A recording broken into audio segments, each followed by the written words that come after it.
Thanks for watching Habari News Weekly. I'm Damon Ellison. I'm Aisha Rowan. This week we talk about COVID-19 vaccine, Brandon Bernard dies by lethal injection, Lil Wayne, and Shea LaBeouf.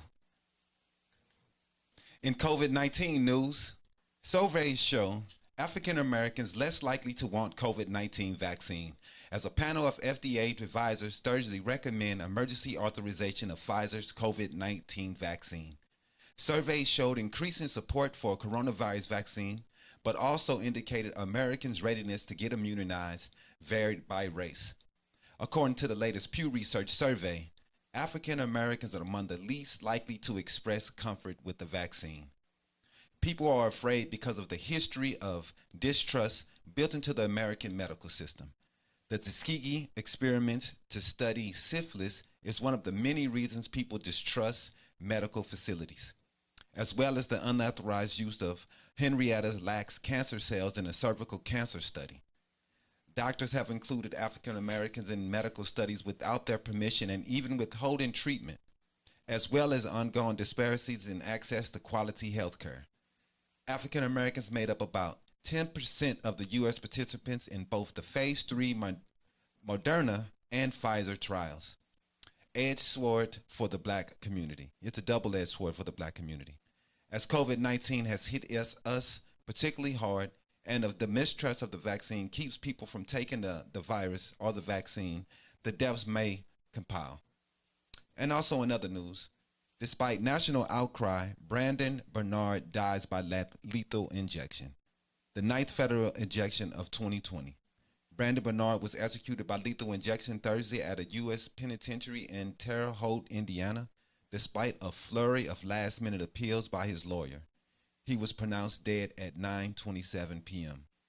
Bernard, who was 40, was convicted in 2000 of 2 counts of murder and other offenses for his role in the 1999 kidnapping, robbery, and murder of a couple in Killeen, Texas. His execution was scheduled in October, just months after the Trump administration ended a 17-year hiatus on federal executions. Bernard is the 9th federal prisoner to be executed this year, and at the time of his death, an online petition asking Trump to remove Bernard from death row had accumulated over 559,000 signatures. Now on to Aisha with the Hollywood Hotness.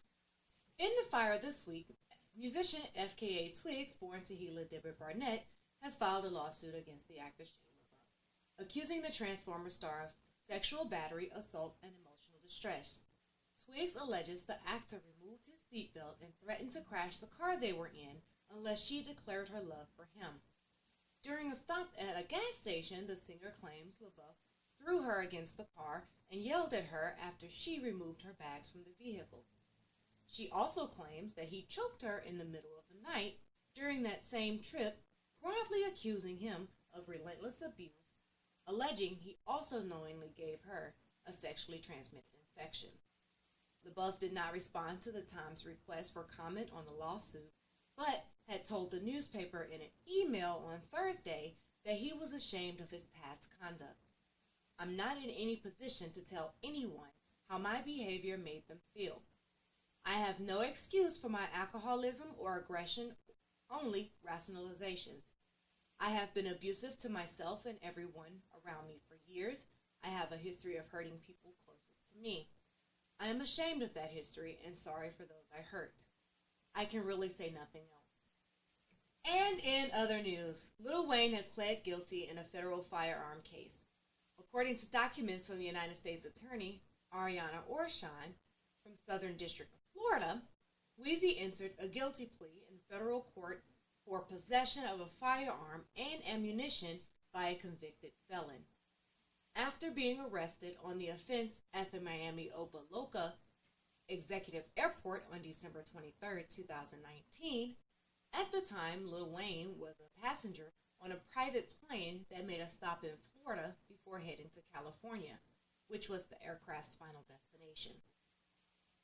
An anonymous tip led officers to the airport in search of Wayne. During the incident, officers spoke to Wayne, who said there was a firearm in his bag, Police secured a search warrant and discovered a gold-plated Remington 1911, a 45 caliber handgun loaded with 6 rounds of ammunition, personal use of amounts of cocaine, ecstasy, and oxycodone in the rapper's bag.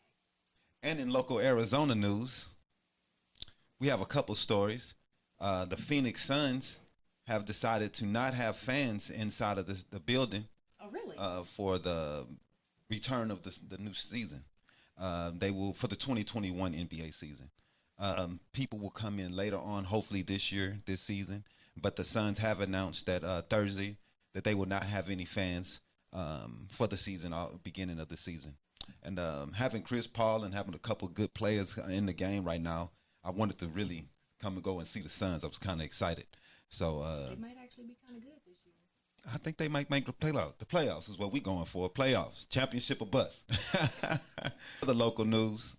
Hot Cheetos pickle. The Arizona State Fair brings back your favorite Christmas drive-through. This is no ordinary pickle. Okay. The food is the selection that made the headlines at the Arizona State Fair last year. Flaming hot Cheetos pickle. Yeah, you guessed it. A large pickle filled with gooey nacho cheese and crunchy flaming hot Cheetos. You will find it at Enzo's Pizza, along with the flaming hot Cheetos pizza and holiday s'mores pizza. Wow. Well, they'll be lining up for that one. Thanks for watching the Habari News. Thanks for watching the Habari News Weekly. Stay safe, Arizona. Mask Mask up.